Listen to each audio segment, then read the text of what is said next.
Hello everybody and welcome to my first YouTube tutorial. I am making this for my topics in VCT class. The topic I chose was to make my own YouTube tutorials. I wanted to learn more about the photography side of VCT and different photo edits. So I picked 6 topics that I was interested in, and I've decided to make 6 videos about that. The video today I will be making is a tutorial on eyes. When taking a portrait, the most important aspect of the picture are the eyes.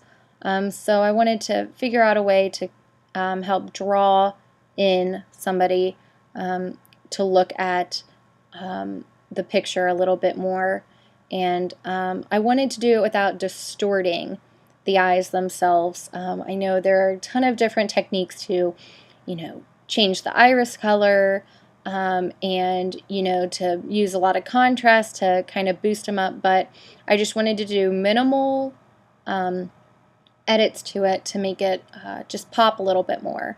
So this is a photo I actually took in my commercial photography class, and I just wanted to work on her eyes just a little bit more. So there are going to be 2 techniques that are, I guess you could consider it 3 techniques that I've learned from other videos that I'm going to try and apply now. So the first thing I'm going to do is make a new layer.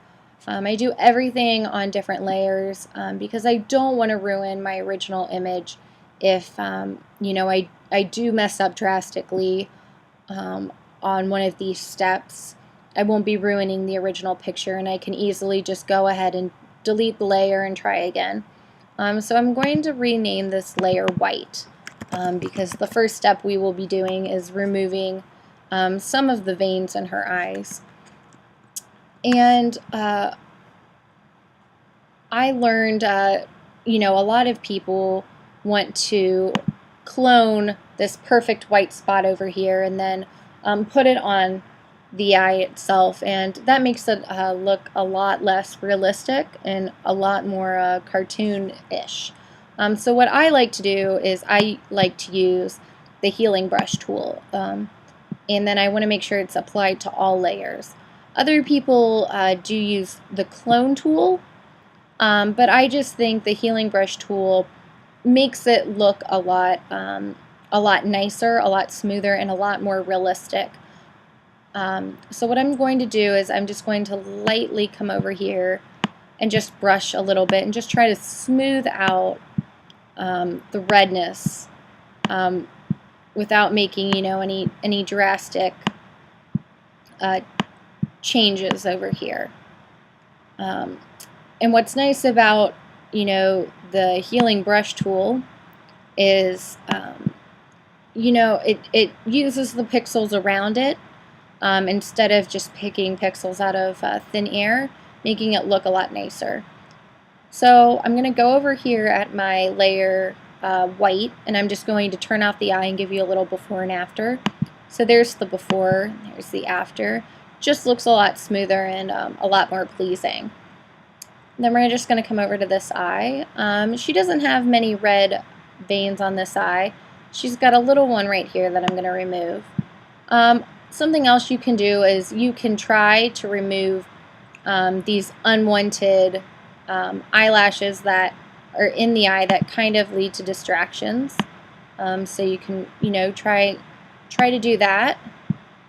If ever you start doing this and you get some crazy edit like that, you can go and hit your Command Option or Alt if you're on a PC, and then Z. And it just will take all of your mistakes away for you step by step. So that's a nice little forgiveness tool also. And then I'm going to come in here and I'm just going to kind of get some of these eyelashes out of the iris part of her eye. So it'll be a little bit nicer when we go to work on the iris.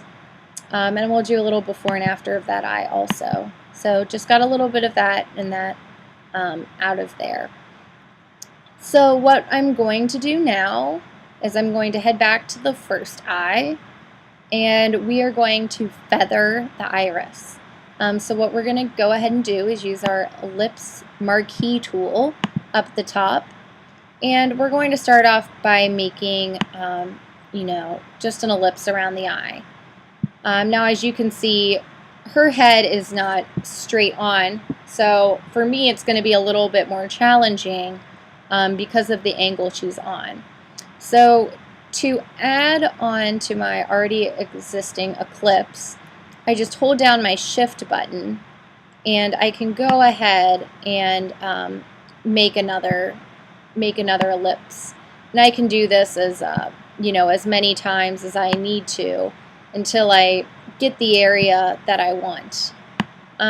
This doesn't have to be extremely circular. If you have a couple bumps and bruises, that's okay.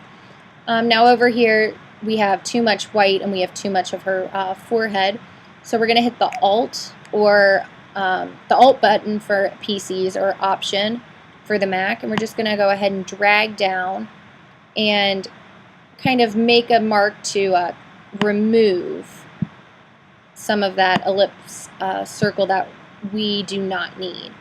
We're going to do the same thing for up here. We're just going to try to concentrate it as much as we can on the iris. It is a lot easier if you do have a model who's straight on looking at you, but I decided that I loved this picture so much that I just wanted to try and just use this one, even though it is a little bit more difficult. So now that you have your iris selected, you're going to go up to Select, under Modify, and you're going to hit Feather. Now we're going to keep this at 2 pixels.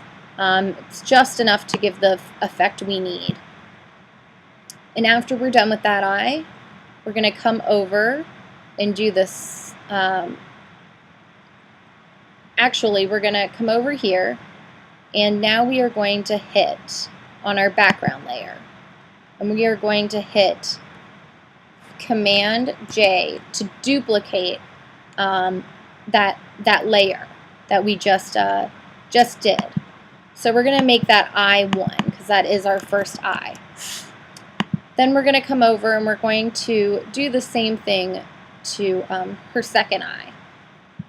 We're going to go back to the white, and we're going to go ahead and draw another ellipse tool around it. And the more you do this, the kind of easier it is for you to get everything correct the first time. You have less ellipse tool errors, which I am starting to learn. And then we're going to do kind of I'm just going to fix this a little bit down here at the bottom. Then we're going to do the same thing. We're going to go to Select, Modify, and Feather. And we're also going to keep it at 2. We're going to hit OK. We're going to go back down to the background layer again and hit Command J, and that's just going to duplicate that layer. And I'm going to name this I2. What we're going to do is we're going to merge these layers together. So we're going to hold down the Shift button to click on both of them, and then I'm going to right click on them, and I'm going to hit Merge Layers. There are other ways that you can do it, but that's the way I prefer to do it. Now at this point we are going to sharpen the eyes. To do that, we are going to go under Filter, we're going to go to Sharpen, and we're going to go to Smart Sharpen. When we do this, you can see that your eye has been selected. Both of the eyes have been selected, and only the eyes are selected. That is a crucial part of this. You want to make sure that you're not going to sharpen the rest of the image drastically, which could ultimately ruin the picture and not bring out the eyes like you want to. The tutorials I have been watching have been saying to do 225 at a radius of 1 and making sure that it is on lens blur. For me, I think that's just a bit too much, so I do around 170.